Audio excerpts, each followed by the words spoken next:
പേൽഗാമിൽ വെടിയുതിർത്ത 4 ആക്രമണകാരികൾക്കും POK ക്യാമ്പുകളിൽ പരിശീലനം ലഭിച്ചതായി രഹസ്യാന്വേഷണ റിപ്പോർട്ട്.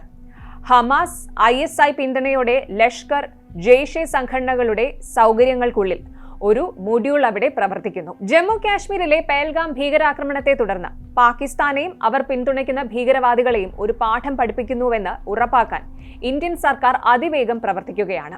കഴിഞ്ഞ കുറച്ചു ദിവസങ്ങളായി നിരവധി ഇന്റലിജൻസ് വിവരങ്ങൾ ശേഖരിച്ചു വരികയാണ്. അവയിൽ ചിലത് ഞെട്ടിക്കുന്ന വസ്തുതകൾ വെളിപ്പെടുത്തിയിട്ടുണ്ടെന്ന് ഉന്നത സർക്കാർ വൃത്തങ്ങൾ അറിയിച്ചു. ന്യൂസ് 18നുമായി പങ്കുവയ്ക്കപ്പെട്ട രഹസ്യ വിവരം അനുസരിച്ച് പേൽഗാമിലെ ആക്രമണം കഴിഞ്ഞ വർഷം ഇസ്രായേലിൽ നടന്ന ഹമാസ് ശൈലിയിലുള്ള ആക്രമണവുമായി വളരെ സാമ്യമുള്ളതാണ്. ഇന്ത്യയെ മാത്രമല്ല മറ്റ് നിരവധി രാജ്യങ്ങളെയും അസ്ഥിരതപ്പെടുത്താനുള്ള ഏകോപിതമായ ഒരു സംവിധാനവും രീതിയും പ്രവർത്തിക്കുന്നുണ്ടെന്ന് ഈ വിവരം സ്ഥിരീകരിക്കുന്നു.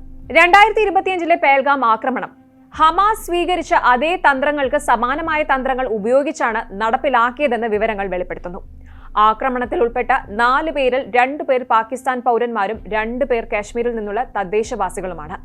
4 പേരും പാക് അധിനിവേശ കശ്മീരിലെ ക്യാമ്പുകളിൽ പരിശീലനം നേടിയവരാണെന്ന് വൃത്തങ്ങൾ പറയുന്നു. അവിടെ Hamas, Lashkar e Taiba, LET, Jaish e Mohammed JM കേന്ദ്രങ്ങൾക്കുള്ളിൽ ഒരു പ്രത്യേക പരിശീലന മൊഡ്യൂൾ സ്ഥാപിച്ചിട്ടുണ്ടെന്നും റിപ്പോർട്ട് പറയുന്നുണ്ട്. പാകിസ്ഥാൻ രഹസ്യാന്വേഷണ ഏജൻസിയായ ISIയുടെ പിന്തുണയോടെയാണ് ഇത് പ്രവർത്തിക്കുന്നത്. ഫെബ്രുവരി 5-ന് ഇസ്രായേൽ മോചിപ്പിച്ച ഹമാസ് നേതാക്കൾ പാകിസ്ഥാൻ സർക്കാരിന്റെ ക്ഷണപ്രകാരം പാകിസ്ഥാനിലേക്ക് പോയതായി സർക്കാർ വൃത്തങ്ങൾ സ്ഥിരീകരിച്ചു. LET, ജെയ്ഷെ മുഹമ്മദ് ഭീകരരുമായി കൂടിക്കാഴ്ച നടത്താൻ അവരെ POKയിലേക്ക് കൊണ്ടുപോയി. അവരുടെ സന്ദർശന വേളയിൽ റാവലക്കോട്ടിൽ ഒരു റാലി സംഘടിപ്പിച്ചിരുന്നു. ഹമാസ് വക്താക്കളായ doctor Khalid Qaddoumi, doctor Naji Zaheer, മുതിർന്ന നേതാക്കളായ മുഫ്തി ആസം, ബിലാൽ അൽ സലത്ത് എന്നിവർ പരിപാടിയിൽ പങ്കെടുത്തു. പാകിസ്ഥാൻ ആസ്ഥാനമായുള്ള മുൻനിര ഭീകര നേതാക്കളായ തൽഹ സെയ്ഫ്ജി, ജെയ്ഷെ മുഹമ്മദ് തലവൻ മസൂദ് അസറിന്റെ സഹോദരനാണ് ഇയാൾ. ലോഞ്ചിംഗ് കമാൻഡർ അസ്ഗർ ഖാൻ കശ്മീരി, മസൂദ് ഇലിയാസ് തുടങ്ങി നിരവധി മുതിർന്ന LET കമാൻഡർമാർ എന്നിവരും പങ്കെടുത്തിരുന്നു. കാശ്മീർ സോളിഡാരിറ്റി ഹമാസ് ഓപ്പറേഷൻ അൽ അക്സ ഫ്ലഡ് എന്ന ബാനറിൽ നടന്ന റാലി കാശ്മീരും പലസ്തീനും ഏകീകൃത പാൻ ഇസ്ലാമിക് ജിഹാദിന്റെ ഭാഗമാണെന്ന് അറിയിക്കുന്നതിനായിരുന്നു. ഇന്ത്യക്കും ഇസ്രായേലിനുമെതിരെ ഐക്യപ്പെടാൻ സംഘാടകർ അഭ്യർത്ഥിച്ചു. ഇര എന്ന ആഖ്യാനം ഉപയോഗിച്ച് ഇരു രാജ്യങ്ങളെയും ആക്രമണകാരികളായി ചിത്രീകരിച്ചു.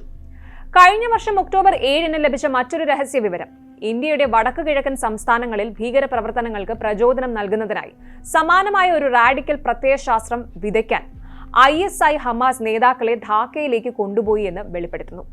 അൽ ഖ്വയ്ദയുമായി നേരിട്ട് ബന്ധമുള്ള അറിയപ്പെടുന്ന മുഫ്തി ഷാഹിദുൽ ഇസ്ലാം സ്ഥാപിച്ച അൽ മഖ്സുൽ ഇസ്ലാമി എന്ന ഇസ്ലാമിക സംഘടനയാണ് പരിപാടി സംഘടിപ്പിച്ചത്. ഖുൽനയിലെ അഹമ്മദിയ പള്ളിയിൽ 8 പേരുടെ മരണത്തിനിടയാക്കിയ ബോംബ് ആക്രമണം ആസൂത്രണം ചെയ്തതിന് 1999-ൽ മുഫ്തി ഷാഹിദുൽ ഇസ്ലാം അറസ്റ്റിലായി. മോചിതനായ ശേഷം ഇയാൾ അഫ്ഗാനിസ്ഥാൻ, പാകിസ്ഥാൻ, ആഫ്രിക്കയുടെ ചില ഭാഗങ്ങൾ എന്നിവിടങ്ങളിലേക്ക് യാത്ര ചെയ്യുകയും അൽ ഖ്വയ്ദ പ്രവർത്തകരിൽ നിന്ന് സ്ഫോടക വസ്തു പരിശീലനം നേടുകയും ചെയ്തു. 2023-ൽ ഇയാൾ മരിച്ചിട്ടും ജമാഅത്തുൽ മുജാഹിദീൻ ബംഗ്ലാദേശ് JMB പോലുള്ള തീവ്രവാദ സംഘടനകൾ ഷാഹിദുൽ ഇസ്ലാമിനെ ഇപ്പോഴും ആരാധിക്കുകയും ഒരു സ്ഥാപക നേതാവായി കാണുകയും ചെയ്യുന്നു. ഒക്ടോബറിൽ ധാക്കയിൽ നടന്ന പരിപാടിയിൽ മുതിർന്ന ഹമാസ് നേതാക്കളായ ഷെയ്ഖ് ഖാലിദ് ഖുദൂമിയും political bureau chairman Sheikh Khalid മിഷാലും പങ്കെടുത്തു. റാഡിക്കൽ സർക്കിളുകളിൽ സ്വാധീനം ചെലുത്തിയതിന് പേരുകേട്ട പാകിസ്ഥാനിലെ ഷെയ്ഖുൽ ഇസ്ലാം മുഫ്തി തഖി ഉസ്മാനി, മൗലാന ഫസ്ലൂർ റഹ്മാൻ എന്നിവരും പങ്കെടുത്തിരുന്നു. ഇനി ആഗോള പിന്തുണ വർദ്ധിക്കുന്നു എന്നൊരു വസ്തുത കൂടി ഇവിടെയുണ്ട്. പാകിസ്ഥാനെ നയതന്ത്രപരമായും സാമ്പത്തികമായും ഒറ്റപ്പെടുത്താൻ സർക്കാർ ഇതിനകം നിരവധി സുപ്രധാന നടപടികൾ സ്വീകരിച്ചിട്ടുണ്ട്. എന്നിരുന്നാലും സൈനിക നടപടികളും ആസൂത്രണം ചെയ്യുന്നുണ്ടെന്ന് ഉന്നത വൃത്തങ്ങൾ സ്ഥിരീകരിക്കുന്നുമുണ്ട്. കൂടാതെ അന്താരാഷ്ട്ര പിന്തുണ കെട്ടിപ്പടുക്കുന്നതിനായും ശക്തമായ പ്രതികാര നിലപാട് സ്വീകരിക്കുന്നതിനായി രഹസ്യ വിവര ശേഖരണവും ശക്തമാക്കിയിട്ടുണ്ട്. മുർഷിദാബാദിൽ അടുത്തിടെയുണ്ടായ അക്രമത്തെ തുടർന്ന് ഇന്റലിജൻസ് വിഭാഗം കൂടുതൽ ഉണർന്ന് പ്രവർത്തിക്കുന്നുണ്ട്. ഏജൻസികൾ ഇപ്പോൾ ഇതിനെ കൂടുതൽ ജാഗ്രതയും വേഗത്തിലുമുള്ള പ്രതികരണവും ആവശ്യപ്പെടുന്ന ഒരു വലിയ നീക്കത്തിന്റെ ഭാഗമായി കണക്കാക്കുന്നു.